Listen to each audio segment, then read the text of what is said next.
Olá, o Redação Regional está no ar e hoje eu converso com o médico Ricardo Aydin sobre o vírus Ebola, que já matou mais de 1.600 pessoas na África. Olá, doutor, seja bem-vindo ao programa. Muito obrigado pelo convite. A gente que agradece. Dá para saber de onde surgiu esse vírus? Esse vírus surgiu na África, na República do Congo, justamente numa região que tem um rio chamado Ebola. Aí deram o nome de vírus Ebola. É um vírus que ele tem como reservatórios macacos e alguns morcegos que comem frutas, aqueles frutíferos, né? E, logicamente, que a partir daí esse vírus foi se espalhando. Ele faz parte de um grupo de vírus, filovírus ou filoviridae, né?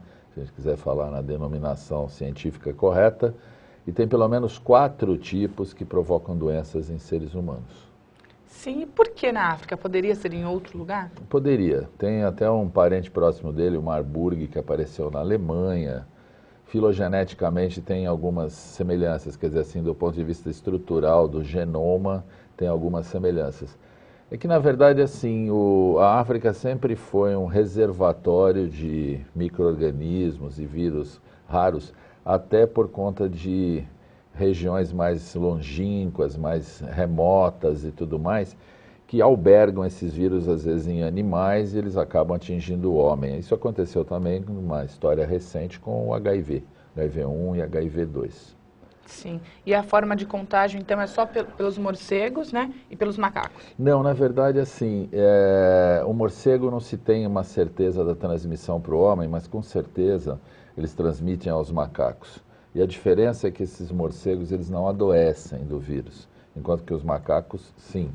Como existem alguns hábitos de contato com o macaco, até de comer carne de macaco, isso também foi responsável por uma transmissão do vírus HIV para o ser humano há muitos anos atrás, a mesma ideia hipotética se fala com respeito ao vírus do Ebola.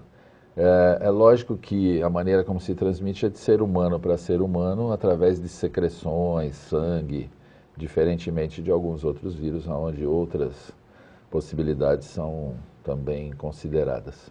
E a pessoa infectada, quais são os sintomas?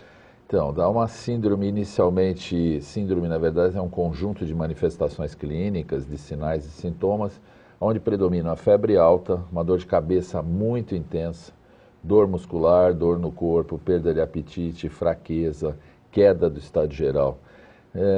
Tudo se parece no começo, tudo se parece com ebola, um dengue pode se parecer com isso, malária pode se parecer com isso, embora não seja vírus, na malária, só que depois a doença ela se agrava rapidamente e evolui para um quadro hemorrágico, é um vírus que provoca uma série de modificações internas.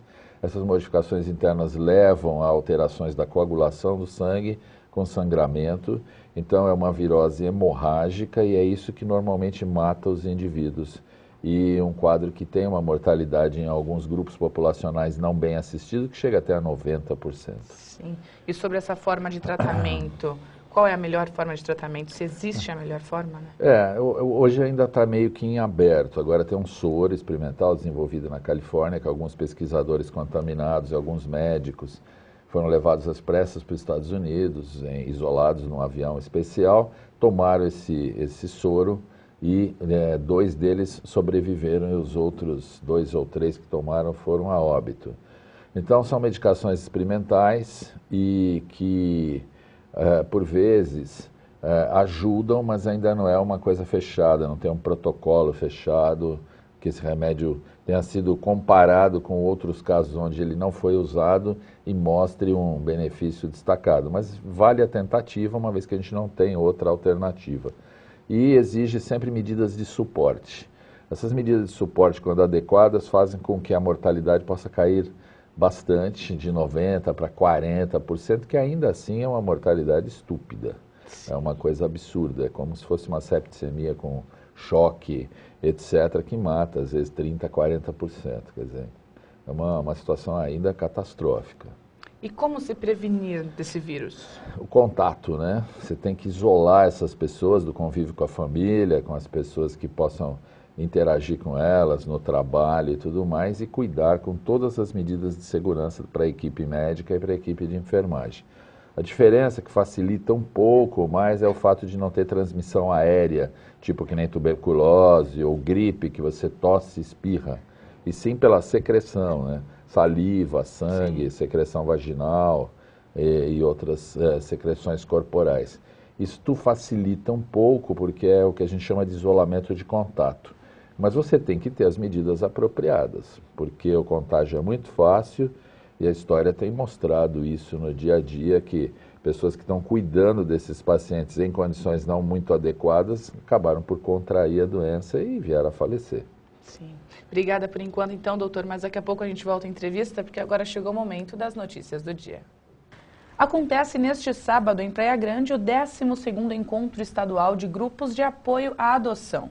O evento acontece no auditório da Secretaria de Educação, na Rua Borges Neto, número 50, no bairro Vila Mirim, das 8 da manhã às 5 da tarde. E tem como objetivo principal solucionar dúvidas dos casais sobre adoção e mais assuntos relacionados ao tema. Para se inscrever, basta enviar e-mail para adoçõesbaixadasantista@hotmail.com. Contato para mais informações pelo telefone 3016-6152. A programação completa você confere no Santa Portal. Até o dia 9 de setembro acontece em Santos o Festival Nerd. O evento vai contar com debates, filmes, oficinas para quem curte HQs e games. Fila gigante no cinema é normal, mas essa aí era diferente. Todos estão aí para participar da abertura do primeiro Nerd Cinefest Santos. O evento reúne apaixonados por quadrinhos, animes, séries, games, tecnologia, os conhecidos popularmente como nerds. É um evento interessante, é importante para a Baixada Santista ter esse evento porque é muito carente, então atende várias áreas, a área nerd, a área geek, a área de cultura, gamer, área rocker, então é interessante para todo o turismo em geral e a região. Eu gosto bastante do assunto abordado, cinema, eu acho que quanto mais eventos desses tiver aqui na Baixada é interessante, né? A programação inclui, além de sessões de cinema, bate-papos sobre temas do universo nerd e uma homenagem ao crítico Rubens Evaldo Filho. Hoje, o cinema mundial, a indústria, é mantida em boa parte por causa desses filmes de super-herói. Então, por que não juntar tudo isso e atender essa demanda aqui de Santos, que é uma cidade que tem tantos fãs? O festival segue até a próxima terça, quando acontece uma das sessões de maior destaque, com a pré-estreia do filme Cavaleiros do Zodíaco. Toda a programação é gratuita. Uma nova versão do desenho, que agora é em computação gráfica, tudo. E aí a gente vai contar nesse dia, a gente vai ter um desfile de cosplay, vai ter uma apresentação da banda Ryujin. Então eu acho que cada dia vai ter o seu destaque, mas acho que esses acabam sendo os principais destaques. Doutor, qual a possibilidade do vírus se espalhar por outros países, né, e chegar aqui no Brasil? Olha, essa possibilidade ela é real, ela existe, uma vez que hoje o transporte aéreo rápido, os aviões a jatos, facilitam que uma pessoa que inadvertidamente ou ainda não diagnosticada esteja com o vírus. Isso leva alguns dias, pode levar até cerca de 20, 21 dias de período de incubação. E esse indivíduo é transportado de um país desses aí com o vírus e vai desenvolver o vírus lá na Alemanha, ou na Inglaterra, ou no Brasil, dependendo de onde esse indivíduo esteja vindo. O que dificulta um pouco isso e facilita o controle é que o período de incubação normalmente é mais curto. Sim. Pode chegar até num extremo mínimo de 2 a 3 dias. Então não é frequente essa possibilidade. Agora, na teoria ela pode ocorrer. Alguém que contraiu, pegou um avião e embarcou para Nova York pode estar levando o vírus. Então esses indivíduos que viajam dos lugares onde tem a doença, tem que ser muito monitorados desde a sua saída do local de origem, onde tem todo um esquema hoje desenvolvido com o apoio da Organização Mundial de Saúde, e a recepção nos seus países de origem, também aonde os controles de vigilância sanitária, aqui no caso do Ministério da Saúde, são adotados em portos e aeroportos. Exatamente. E sobre a cura, há possibilidade de descobrir uma vacina ou ainda não? Essa vacina ela já vem sendo pesquisada e desenvolvida no laboratório inglês, na GlaxoSmithKline. Essa vacina está numa fase bastante adiantada e eu acredito até que alguns protocolos sejam encurtados, entram no que a gente chama de fast track ou via rápida, Sim. para ser usada experimentalmente, antecipadamente em pessoas sabidamente expostas e que têm que cuidar desses pacientes nos países onde a doença está graçando, ou seja, nos países africanos. Sim, doutor, muito obrigada por todas as suas informações e por você ter vindo aqui hoje esclarecer tudo isso pra gente. Muito obrigado. E o Redação Regional de hoje fica por aqui, mas amanhã eu estarei de volta e espero você. Tchau!